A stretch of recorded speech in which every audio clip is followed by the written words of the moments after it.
This piece, entitled The Employer Engagement Cycle, was developed with Steve Jones from the University of Manchester. And it looked at a really knotty question, a really important question of employer engagement. We have a whole series of studies now which show very important economic benefits relating to participation in school-mediated employer engagement activities, your work experience, your enterprise competitions, your careers activities. But the question is why? How can we make sense of this? How can we explain the benefits which we're seeing many years later? And it may be in early or late 20s, sometimes 10 years later, young people are earning more as young adults. Why is that? And in this work we return to a conceptualization, a theorization of employer engagement, which I developed with Julian Stanley, then from the University of Warwick. And in a chapter in our book, Understanding Employer Engagement in Education, we look at some of the main theories which economists use to try and understand why some young people, or some people in general, earn more than other people who might be quite similar to them. And there are three sort of very classic theories about why this might be.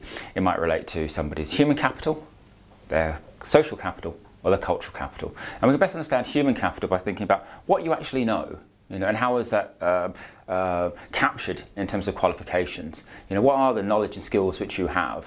And secondly, we think about social capital in terms of it's not what you know, but who you know. Who you know makes a difference. Who you know who can help you out, who can give you information which is useful and helpful to you. Who you are is important. And then thirdly, I suppose this area of cultural capital, which is both the new kid on the block in terms of people's understanding about what makes a difference in people's lives. And that's, I suppose, can be best understood as what you think about what you know, what you think about yourself and who you are and who you might become, and how that is situated, related to where you are and where you've come from, so socially.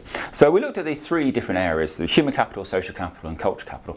And to analyse this, we took the testimonies of 190 young adults. In one of our surveys, we included a very broad question. Did you, thinking back to when you were at school or college, what, if anything, did you get from the employer engagement which you had with employers? And many young people said they got very little out of it.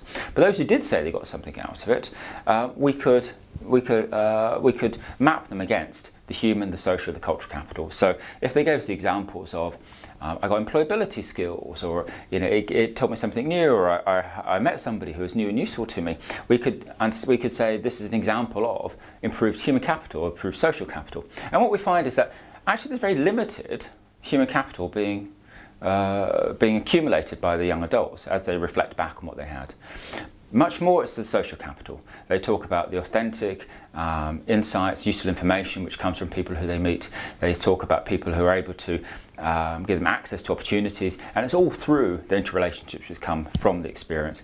But the most common capital which is mentioned is the cultural capital. It's the enhanced confidence, it's the visualization of pathways, it's the elimination of pathways, it's the motivation.